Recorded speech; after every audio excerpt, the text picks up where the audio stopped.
Thank you. A reading from the Holy Gospel according to Luke. Glory to you, O Lord.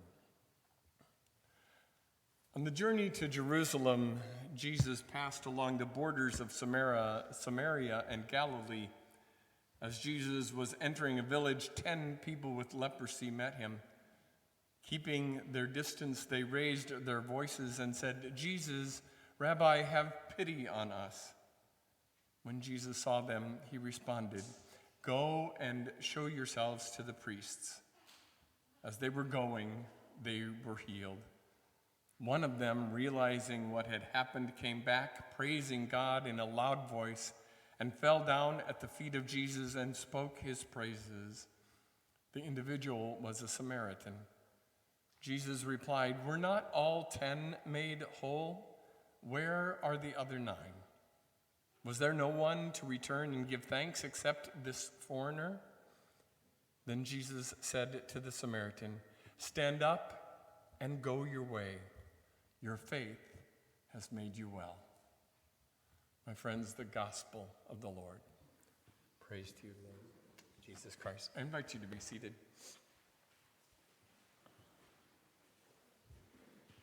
So first of all, I want to say welcome and thank you for joining us. I know I said it at the very beginning of liturgy, but I want to reiterate today that I'm really glad that you're here, all the way from Colorado. I don't know where y'all are from. Where are you from, dear? Tennessee. That accent was awesome. I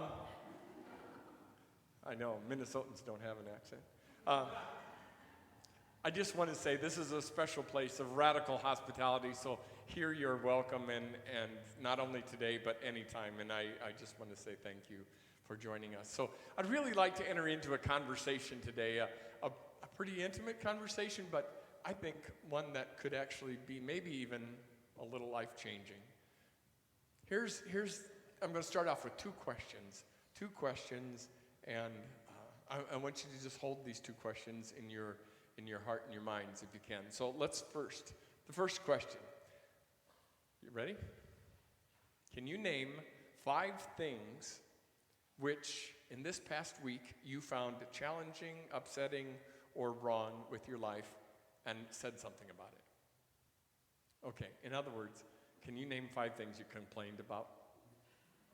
Okay? You have 15 seconds. 5 things.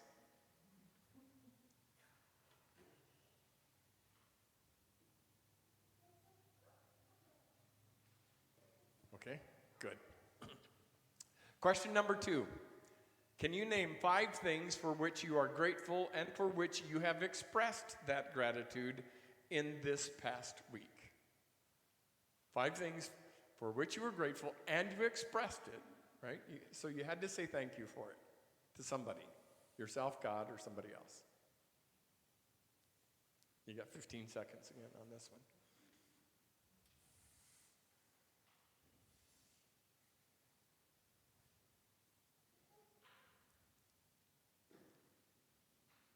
Okay, I went into ministry, not math, so you might not have gotten all 15 seconds. But let's see, how many of you got your 5 negative things?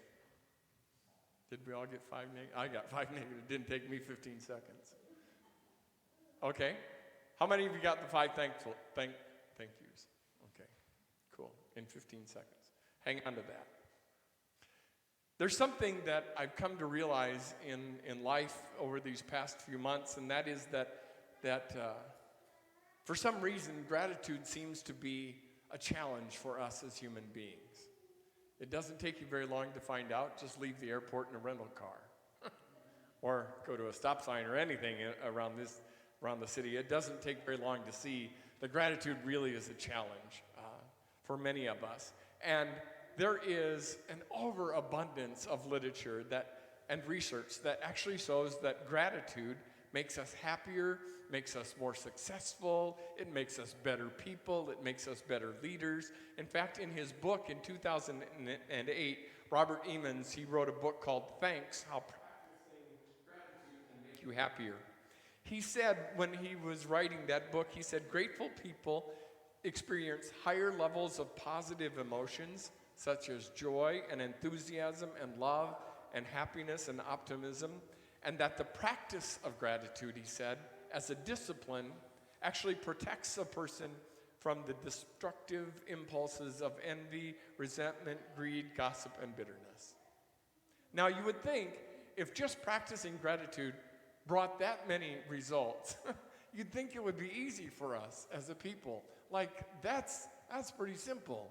Let's just start being grateful for stuff, and we could actually change our lives and change the world, and it'd be a lot easier. But as we all know, that's not always the case. And in fact, I think that we live in a time that, and I don't want to be negative on a day that we're celebrating baptism, but we got to be honest. I think we live in a time of what I call a culture of contempt. Like, we stand in this space, politically, religiously, theologically, ideologically, like where if I don't hold your view or you don't hold my view, then you're bad and I'm good, or I'm good and you're bad, whatever it is. It's like this dichotomy world that we live in, and we've lost the art of dialogue with one another, and all of that civil discourse. I don't even know if people know what that means anymore. We live in a time of absolute unprecedented communications, and we've often turned those communications into weapons of destruction. We managed to weaponize almost every aspect of our lives, and it's hard-pressed, I think most of us are, to find gratitude in almost any of it. There is indeed, I think, something troubling about a society and a culture that strives and thrives on the ideology of resentment, particularly when you think of it this way. We live in a time almost unprecedented in our history, a time of unprecedented wealth and unprecedented opportunity. And yet, it seems we live in a world of negativity, right? I don't know about y'all, but when I tried that first little exercise in the 5 negative and the 5, I could name the 5 negative like that, just in a heartbeat. The 5 gratitude, that took a little bit longer, right? So I might have used all 15 seconds. The 5 negative, it didn't even take me 10. How grateful do we really feel? And how much do we really express that gratitude? I think if we're honest with each other and ourselves, that we'd have to honestly say, I don't think we express it enough, right? Maybe not even close enough. But why does gratitude seem to come so hard to us? Why do feelings of entitlement and resentment and anger and envy evade our thoughts? I think this story of Jesus and the 10 lepers is a perfect example of what I think Jesus is encouraging us to do and to live. If you noticed in this story, the 10 lepers, they do exactly what they're supposed to do. They're removed themselves from society already. They have to maintain their distance away from everybody, so they maintain that distance, and they don't ask Jesus for anything but pity. It says, all they say is, Jesus, have pity on us. He's the one that offers the cure, and he doesn't even offer a cure literally. He just says, go show yourself to the priest, because that's what you have to do in order to be welcomed back into the society. And it was the Samaritan who comes back, as we know, right? Samaritan comes back. A Samaritan, if you may not know from biblical perspectives, were the people that the Jews absolutely despised. And they said they didn't even have a place in human world, right? Almost. What we would say in Latin, right? Persona non grata. They were like non-existent, you know? Even though they were there, they just took up space. And it was the Samaritan who came back and said, thank you. Thank you for all that you've done for me. Thank you for doing that. There's a whole bunch of biblical research around why that happened and what the other ones did, all that kind of stuff. But I think the takeaway, or at least one of the takeaways, comes with the last line that Jesus says to the Samaritan. In the gospel today, in your worship aid, it says, go. It was a really bad translation. That's why you didn't get, I read a different translation. It says, stand up and go your way, your faith has saved you. In the literal translation of the Greek, it says, your faith, stand up, go your way, your faith has made you well. Your faith has made you well. there's something to be said about being well in our world, and I think there's something that Jesus wants us to understand about this as well. That gratitude is part of being well. If you're well, happy, healthy, right? If we're healthy in mind, body, and spirit, being well then is an example of what we're doing, living that out of our lives. I think that is the primary takeaway. People who are well, people who are healthy in a good space, they're often people who model gratitude in their lives, and they model gratitude for us. We can see from our own experience from the very beginning of this homily that something in the human condition, for some reason, draws us toward gossip and negativity and anger and resentment and all of those things. Listen, I spent the last 11 years working in prison, and you want to talk about negative, that was like a cesspool in negativity, right? Everybody's angry about everything. It doesn't make any difference what you do. Why do we live and thrive in that kind of an environment?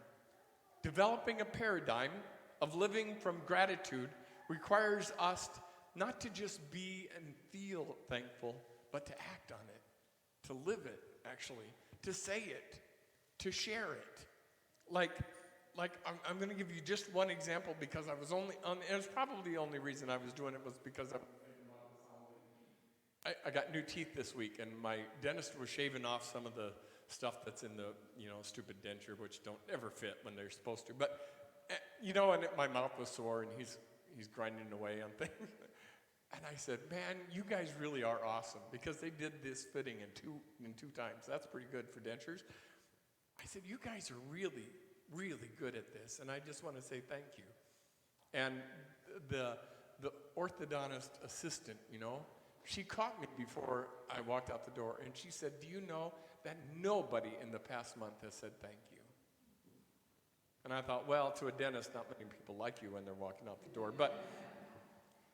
But I do think it gave me that example of that, how just being grateful or being thankful for something can literally transform how somebody experiences their own life. And I really do believe as a people, especially as a Christian people, we need to get this right. Today, the baptism of Lily and Lila, that's a great start. It's a great way for us to be and to understand this world, and that we can come before our God and say thank you. Thank you for your love. Thank you for your welcome. Thank you for creating us as children and welcoming us into being children of God. If resentment and anger and hostility and entitlement and envy and resentment overcome our better angels of gratitude and generosity and goodwill, I'm afraid the price we pay will be really high. We won't only just be miserable. We might one day realize that you and I have let evil come into our lives, slip through the front door, and sit down and dine with us. We just might. A dear friend of mine shared this with me just a few months back, a sign that she saw on her travels, and it said this: what if today you woke up with the only thing you had was what you thanked God for yesterday?